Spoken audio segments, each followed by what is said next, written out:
அஸ்ஸலாமு அலைக்கும். இன்றைக்கி நல்ல ஒரு ஹெல்த்தியான கேரட்டு ஜூஸ் போட போகிறேன்.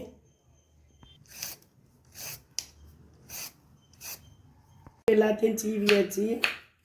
இப்போ சின்ன சின்ன துண்டாக கட் பண்ணி நம்ம குக்கரில் 2 விசில் விட்டுறலாம்.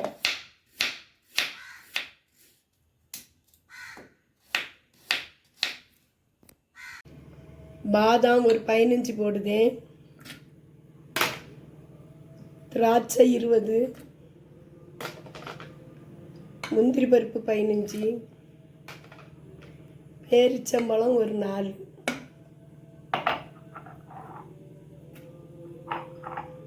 நீ எல்லாம் குக்கரை மூடி 2 விசில் விட்டுட்டு அப்புறம் பார்க்கலாம். 1/2 லிட்டர் பால் எடுத்து நான் அப்படி காய்ச்சுதேன்.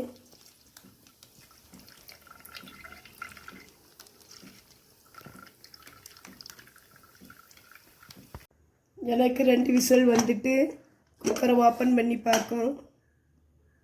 எல்லாமே நல்லா வெந்திருக்கு. நீ இது கொஞ்சம் ஆறணுன்னா மிக்சியில் அடிக்கலாம். இப்போ ஆற வச்ச இந்த கேரட்டை அந்த மிக்சி ஜாரில் போடுவேன். மிக்சியில் அடிச்சிட்டு வந்துட்டு இப்போ இவ்வளவும் நம்ம ஜூஸ் போடாண்டாம். கொஞ்சம் எடுத்து நம்ம ஃப்ரிட்ஜில் வச்சா ஒரு 10 நாளைக்கு இது தாக்கு பிடிக்கும். நமக்கு மில்க்கு ஊற்றி அரைக்கையில் நான் பச்சை தண்ணியில் தான் அரைச்சிருக்கேன். அதனால இது கொஞ்சம் நம்ம இது ஆறணுன்னா ஃப்ரிட்ஜில் வைக்கலாம். இப்போ நம்ம ஜூஸுக்காக மிச்சத்தை இதில் போடுது. 1/2 லிட்ரு பாலை காய்ச்சி வச்சுருந்தேன் நான். இப்போ அந்த பாலை இதில் ஊற்றி கலக்குதேன் கேரட்டில். இது உடம்புக்கு ரொம்ப ஹெல்த்தி, கண் பார்வைக்கு ரொம்ப நல்லது, கேன்சருக்கு ரொம்ப நல்லது, முடி நல்லா வளரும்.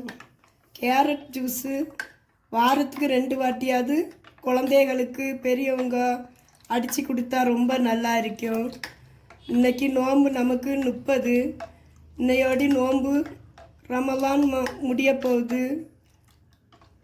இது நமக்கு 29வது நோம்பில் நம்ம நன்மை தீன்மைகளை எல்லாத்தையும் கொண்டு மலக்குமார்கள் அல்லாஹ் இடத்துல கொண்டு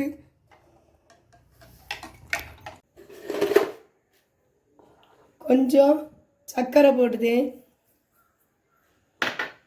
சர்க்கரை போட்டு நல்லா கலக்கணும். நன்மை தீன்மைகளை அல்லாஹ் இடத்துல நிறைய மலக்குமார்கள் இருந்து அதை பந்துசா கொண்டு போய் அல்லாஹ் இடம் ஒப்படைப்பாங்க.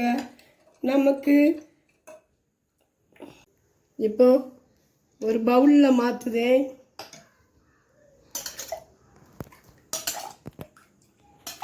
கொஞ்சம் பாதாம் போடுதேன்.